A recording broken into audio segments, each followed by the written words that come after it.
Assalamualaikum warahmatullahi wabarakatuh, kawan-kawan seluruh insan pengadaan di seluruh Indonesia. Berjumpa lagi dengan saya Agus Arif Rahman. Saya adalah penulis buku pengadaan barang jasa pemerintah.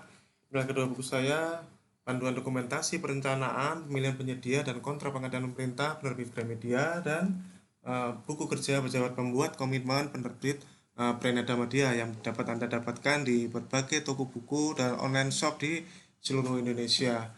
Nah, sudah cukup lama kita tidak share tentang konten-konten pengadaan. Hari ini saya ingin berbagi sedikit mengulas mengenai konten yang ada di buku ini, yaitu mengenai instruksi kepada peserta IKP. Ya, saya ingin sharing pada kita semua tentang seri kupas klausul pada IKP. Dokumen pemilihan pengadaan langsung untuk pengadaan barang atau jasa lainnya untuk pejabat pengadaan, ya, untuk pejabat pengadaan. Nah, pada seri ini kita akan sedikit kupas untuk pengadaan barang, ya, gitu. Sekilas ini adalah identitas pribadi. Saya adalah fungsional pengelola pengadaan ahli media. Saya ada juga di Ikatan Fungsional Pengelola Pengadaan, juga di Ikatan Ahli Pengadaan Indonesia. Dan keseharian saya bekerja di Badan Meteorologi, Klimatologi, dan Geofisika. Kemudian ini adalah sekilas sertifikat kompetensi yang saya miliki sebagai ahli muda, dan ini adalah daftar kompetensi. Kemudian ini adalah sebagai ahli media, ya, sertifikat kompetensi yang saya miliki, dan ini adalah daftar kompetensi yang saya miliki.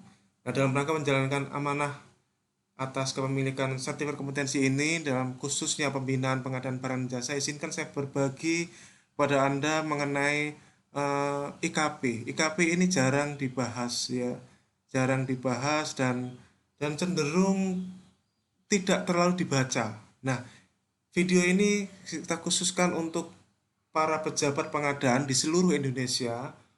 Mulai saat ini Anda baca IKP Anda, instruksi pada peserta di dokumen pemilihan Anda untuk pengadaan langsung, ya.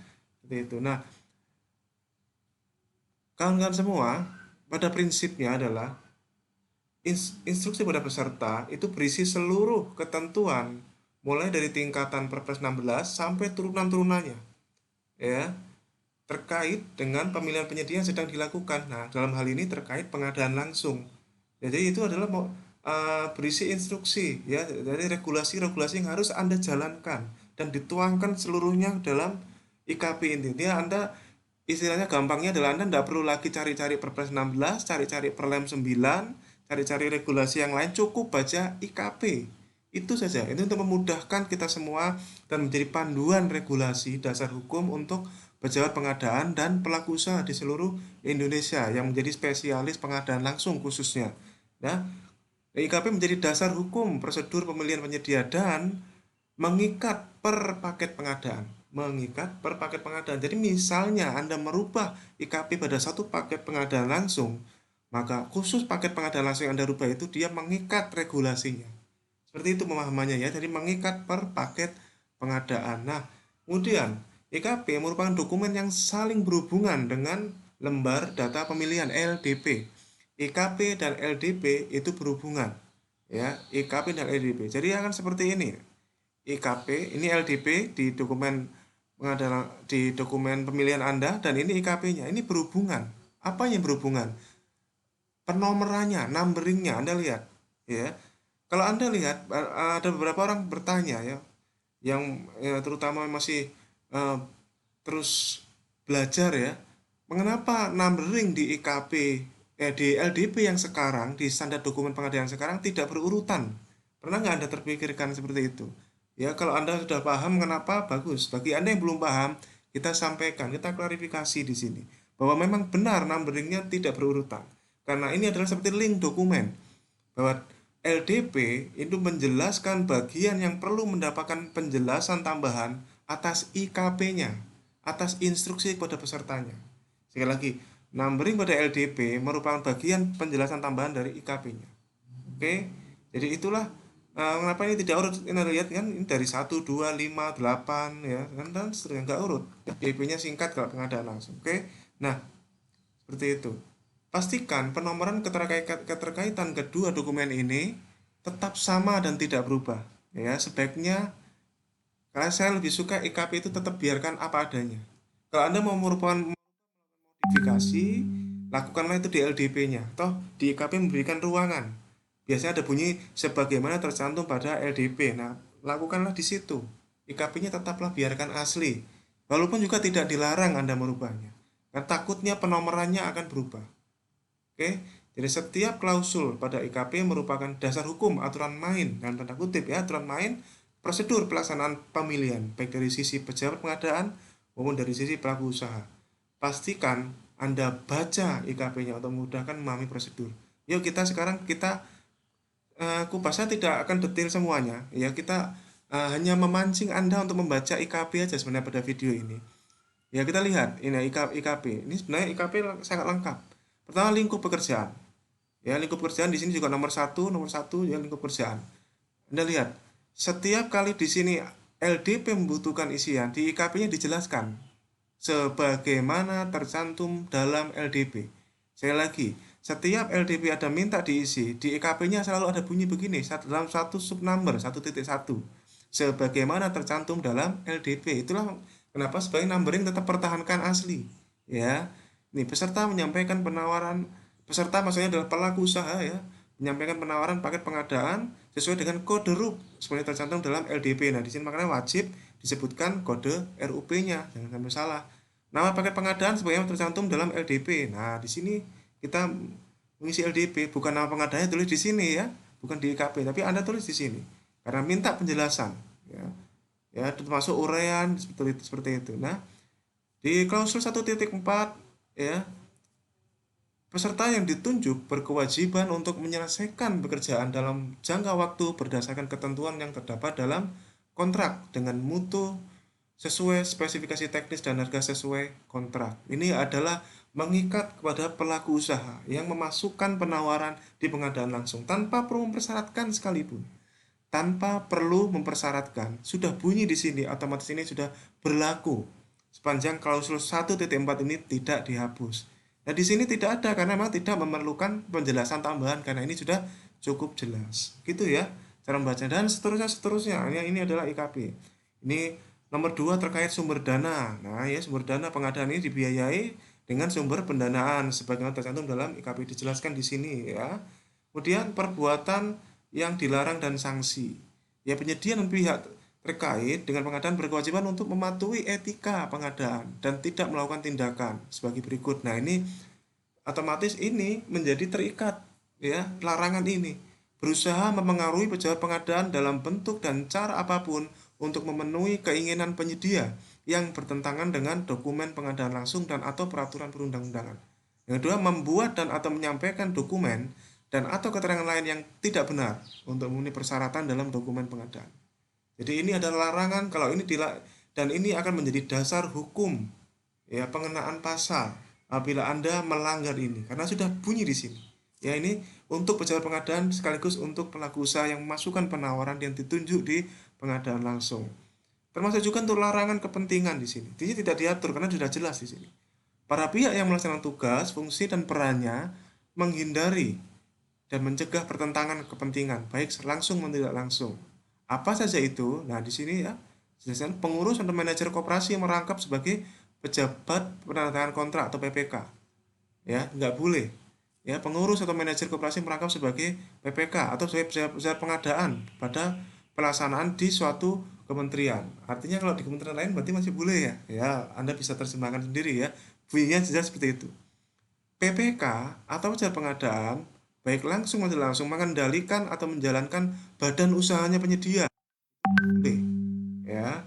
Kemudian peserta dilarang melibatkan pegawai kementerian KLD ya sebagai pimpinan dan atau pengurus badan usaha dan atau tenaga kerja kecuali mereka cuti di luar tanggungan negara. Jadi ini dasar-dasar hukumnya jelas terbunyi di sini. Klausul nomor 5, persyaratan kualifikasi. Nah, ini harus dipenuhi di sini. Persyaratan kualifikasi yang meminta penjelasan tambahan adalah 51A dan 51B. Selebihnya harus dipenuhi. Artinya harus dilengkapi. Ya, khususnya yang menggunakan baik menggunakan manual maupun e-pengadaan langsung. Saya sarankan ini sudah menggunakan e-pengadaan langsung. Karena kalau menggunakan e-pengadaan langsung, klausul-klausul seperti ini ya, GH ini sudah otomatis, ya seperti itu. Jadi 51A, izin usaha sebagaimana tercantum dalam EDP. Nah, dijelaskan di sini ya, izin usaha dibutuhkan apa? Harus sesuai. Ya, kemudian bidang pekerjaan, ya harus sesuai bidang pekerjaannya apa? Harus sesuai. Izin usahanya apa? Bidang pekerjaan. Nah, selebihnya ini wajib, ya tanpa perlu dijelaskan di sini. LTDP, SPT tahunan, Anda harus punya. NPWP sebaiknya iyalah, masuk zaman sekarang ya, NPWP mudah ya, harus punya. Kemudian Anda harus memiliki tempat usaha ya. Jangan sampai di bawah pohon. Ya jangan sampai pejabat pengadaan menunjuk penyedia yang bahkan kantornya pun tidak punya. Sebaiknya janganlah ya. Jangan lagi. Karena ini sudah bunyi di sini ya, mempunyai atau menguasai tempat usaha. Ya persyaratan kualifikasi. Juga tentunya juga memiliki akte-akte ya, akte dan seterusnya. Fakta integritas dan surat pernyataan ini ada otomatis kalau dengan pengadaan langsung. Ya kalau untuk perorangan lebih mudah. Ya perorangan. Ya kita saya sendiri juga mengencarkan pengadaan langsung perorangan kalau memang mereka memiliki izin usahanya. Ya kalau mereka memiliki kompetensi ya, kualifikasinya memasuk dan caranya lebih mudah malah KTP, NPWP dan fakta integritas. Ya Anda cukup mendaftarkan ke SPSE dengan pengalaman kualifikasi yang Anda miliki ya para pelaku usaha yang perorangan bisa ya. Itu adalah persyaratan kualifikasi administrasi. Ada lagi kualifikasi teknis. Nah, kualifikasi teknis di sini Anda harus punya pengalaman paling enggak 1 tahun, satu pekerjaan dalam 1 tahun terakhir. Ya, 1 tahun terakhir dan 3 tahun terakhir. Ya. Dan jika diperlukan memiliki kemampuan SDM ini jika diperlukan saja. Ya, kalau memang ini diperlukan tulis di sini. Ya, kalau nggak diperlukan tidak perlu ditulis di sini kan karena makanya ini adalah kalimat penyelamatnya ini jika diperlukan jadi tidak harus ya tidak harus ya oke. Klausul nomor 7 membahas tentang dokumen isi dokumen ada langsung ya ini semua tidak perlu dibahas. Nah, nomor 8 tentang penyiapan dokumen penawaran. Dokumen penawaran isinya dokumen penawaran adalah ya dokumen penawaran terdiri dari penawaran administrasi, penawaran teknis, penawaran harga, fakta integritas, formulir isian kualifikasi sebanyak satu rangkap dokumen asli. Dan kalau menggunakan e-pengadaan langsung lebih mudah, ya Anda tinggal mengisinya. Ya, dan ini diperjelas lagi di sini 82A. Nah, di sini ya 82A masa berlaku penawaran. Surat penawaran dalam pertama adalah contohnya harus ada surat penawarannya.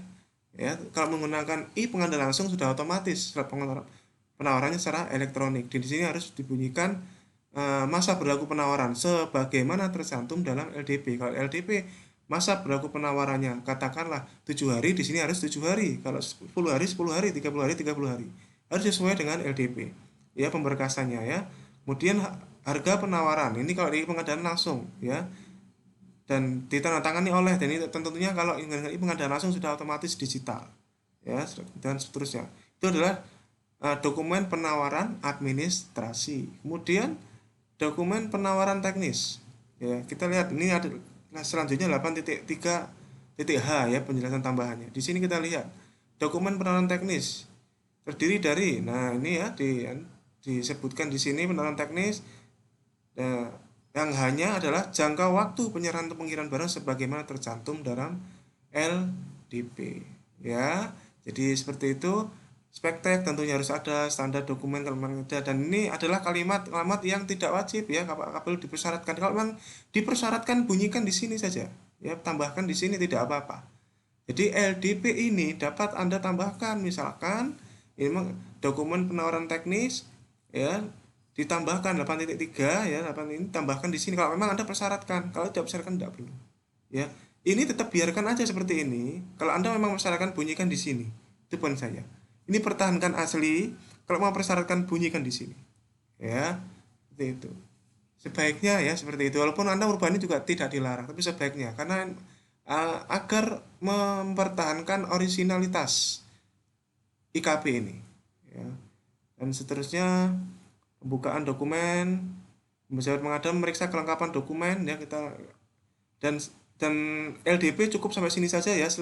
Selebihnya adalah prosedur yang ada di dalam pengadaan langsung ya, seperti pembukaan dokumen ya, biasa di pengadaan langsung ya, kelengkapan dokumennya diperiksa ya, mengisi pemeriksaan kualifikasi dan seterusnya, dan ini secara elektronik karena menggunakan pengadaan langsung. Termasuk pun manual juga dicek ya, ini sudah jelas terbukti diatur di sini. Ya, kemudian pejabat pengadaan melakukan evaluasi penawaran yang melalui evaluasi administrasi dan kualifikasi, evaluasi teknis, dan langsung loncat klarifikasi dan negosiasi teknis dan harga. Ya, dalam evaluasi administrasi, penawaran dinyatakan memenuhi persyaratan administrasi apabila surat penawaran memenuhi ketentuan sebagai berikut, ditandatangani oleh pihak, ya ini elektronik semuanya ya, elektronik semuanya kalau mengenai pengadaan langsung. Kalau manual ini harus dipenuhi otomatis ya, jangka waktu tidak kurang dari waktu sebagaimana tercantum. Jadi kalau jangka waktu berlakunya penawaran ditulis di sini misalkan 20 hari di sini. Kalau Anda tulis ini 30 hari lebih bagus, tapi kalau Anda tulis 10 hari jadi secara administrasi tidak cocok. Anda nggak jadi ditunjuk, jadi gugur di evaluasi administrasi. Maka pejabat pengadaan akan menunjuk pelaku usaha yang lain jadinya ya, Anda tidak sesuai. Ya, jangka waktu pelaksanaan pekerjaan ditawarkan tidak melebihi jangka waktu ya. Kalau jangka waktunya misalkan 30 hari ya, ya setidaknya ya 30 hari atau lebih cepat lebih bagus. Jangan di sini mintanya 30 hari, Anda tulis misalkan 40 hari lebih lama. Nah, itu berarti tidak sesuai. Ya. Kemudian evaluasi kualifikasi dilakukan dengan sistem gugur. Ya, evaluasi kelengkapan dan keabsahan fakta integritas ini otomatis ya. Apabila penyedia tidak memenuhi persyaratan kualifikasi, maka pejabat pengadaan menyatakan pengadaan langsung gagal dan mengundang pelaku usaha yang lain. Ini saya sering tanya ini nih. Ya, tapi memang lucu juga ya, sebenarnya kan kita kan pengadaan langsung kan menunjuk ya, kok bisa gagal, kok bisa tidak memenuhi persyaratan, tapi itu bisa saja, sangat mungkin terjadi. Kalau itu terjadi, maka pengadaan langsung itu gagal dan mengundang pelaku usaha yang lain, nunjuk yang lain lagi di pengadaan langsung. Ya, itu evaluasi kualifikasi. Kalau evaluasi teknis dilakukan terhadap peserta yang memenuhi persyaratan administrasi dan kualifikasi, unsur-unsur yang dievaluasi teknis yang ditetapkan dalam spek ya. Evaluasi teknis dilakukan dengan menggunakan sistem gugur ya. Sudah pasti sistemnya sistem gugur. Pejabat pengadaan menilai persyaratan teknis minimal yang harus dipenuhi sebagaimana tercantum pada spek. Jadi persyaratan teknisnya dimasukkan dalam spek dan pelaku usaha yang ditunjuk harus memenuhi minimal, ada kata minimal di sini ya. Penilaian secara teknis minimal dilakukan terhadap dokumen penawaran teknis yang tercantum dalam 8.3 ya di atas tadi ya. Jika peserta tidak memenuhi persyaratan teknis, maka dinyatakan gagal dan sama mengundang yang lain. Pun bagaimana dengan klarifikasi dan negosiasi? Kita lihat klausulnya apa. Pejabat pengadaan melakukan klarifikasi dan negosiasi teknis dan harga. Nah, pejabat pengadaan bersama dengan peserta membuat berita acara hasil klarifikasi dan negosiasi. Ada berita acaranya, ada di video saya yang lain ya, template berita acaranya. Ya, apabila klarifikasi tidak mencapai kesepakatan, maka PL-nya ya gagal dan dilakukan mengundang pelaku usaha yang lain ya kalau tidak punya kesepakatan. Jadi kata kuncinya adalah negosiasi itu adalah kesepakatan, bukan naik dan turunnya. Ini yang sering salah paham. Jadi negosiasi tidak ada pun satu aturan negosiasi itu harus turun harga. Ya, tidak ada satupun klausul seperti itu. Negosiasi itu adalah kuncinya adalah kesepakatan. Dan sebaiknya adalah Anda lihat negosiasi, kalau Anda lihat berbagai macam peraturan Perpres 16 dan turunannya selalu diawali kata teknis baru harga. Filosofinya apa? Usahakanlah ada sesuatu negosiasi itu teknis, harga itu nggak terlalu penting-penting amat lah buat saya. Kalau selama ini kalau saya negosiasi harga tidak terlalu saya prioritaskan, saya lebih mending negosiasi itu teknis ya, minta sesuatu negosiasi teknis dan diberita acarakan sehingga menjadi kewajiban. Nah, kemudian terakhir saya pengadaan membuat BAHPL ya, template-nya sudah ada ya. Kemudian ini dilanjutkan, nah ini sudah IKP ini juga sudah mengatur apa yang harus dilakukan PPK penerbit SPBJ ya. Pejabat pengadaan menyampaikan laporan kepada PPK dan melampirkan BAPL tadi. Nah, PPK sebelum menerbitkan SPBJ silahkan melakukan review terlebih dahulu terhadap dua hal ini saja ya. yaitu proses PL-nya dan kapabilitas kemampuan penyedianya. Silahkan ya di review. Dan ini biasanya orang tanya berapa lama Pak? Ya sayangnya di sini tidak ada berapa hari kerja, artinya berarti tidak diatur sebenarnya ya dari penetapan BAPL ke SPBJ sebenarnya tidak diatur. Yang diaturnya baru di SPBJ ke kontrak, dan kontrak ke surat perintah pengiriman baru diatur. Nah, dalam SPK menyetujui maka langsung SPBJ dan seterusnya ya. Apabila tidak menyetujui, maka PPK menyampaikan penolakan. Silakan boleh menolak. Ya, tapi cukup lucu ya pengadaan langsung kalau PPK-nya menolak. Tapi mungkin terjadi ya, mungkin terjadi. Silakan bisa menolak. Ya, nanti kalau menolak wasitnya adalah PAKPA. Ya, seperti ini ya klausulnya. Kemudian kita ke klausul yang terakhir yaitu penandatangan SPK. PPK dan penyedia wajib memeriksa konsep SPK yang meliputi substansi, bahasa, redaksional, angka, dan huruf, serta membubuhkan paraf pada setiap lembar SPK. Nah ini, membubuhkan paraf inilah yang sebenarnya ingin saya sampaikan. Kawan-kawan, para PPK yang spesialis pengadaan langsung, bahwa dokumen kontrak Anda sebaiknya bubuhkanlah paraf di setiap lembarnya. Termasuk pun dengan IKP ini, termasuk pun dengan dengan syarat umum SPK-nya. Nanti kita akan bahas di video yang lain. Bubuhkan paraf, ya, mitigasi risiko itu lebih bagus karena sudah bunyi di sini. Ya, banyaknya rangkap disesuaikan dengan kebutuhan. Sekurang-kurangnya dua, kalau saya dua aja ya. SPK asli pertama untuk PPK dua materai pada bagian yang ditantang oleh penyedia, dan SPK asli kedua untuk penyedia yang dibubuhi materai pada bagian yang ditandatangani PPK. Rangkap lainnya tanpa dibubuhi materai, dan itu pun sifatnya apabila diperlukan. Nah, pihak yang berwenang menandatangani SPK atas nama penyedia adalah yang bunyi di 82 huruf A butir 4 ya, 82 huruf A butir 4 ya, di klausul yang atas tadi. 82 yang di sini sorry. Nah, ya. Jadi harus ada yang nama yang ditandatangani harus sama dengan yang di sini. Oke, 825. Oke. Saya kira seperti itu, kawan-kawan semuanya. Ini adalah sekilas mengenai pembahasan mengenai kupas IKP untuk pengadaan barang. Dasarnya tidak jauh berbeda, ya, tidak jauh berbeda. Intinya adalah pada prinsipnya pengadaan barang itu adalah ini, ya, bahwa penyedia yang ditunjuk dari awal sudah memiliki kewajiban, sudah memiliki komitmen untuk melaksanakan kontrak sesuai dengan mutu, sesuai dengan spesifikasi teknis, dan harga sesuai dengan kontrak. Sudah diperintahkan di sini dan menjadi dasar hukum, dan diperkuat lagi nanti di SPK dan syarat umum SPK-nya. Ya. Dan poin penting berikutnya adalah pastikan IKP dan LDP ini numberingnya, penomorannya konsisten ya, karena ini adalah dokumen yang saling berhubungan. Oke, semoga sukses buat kita semua. Dan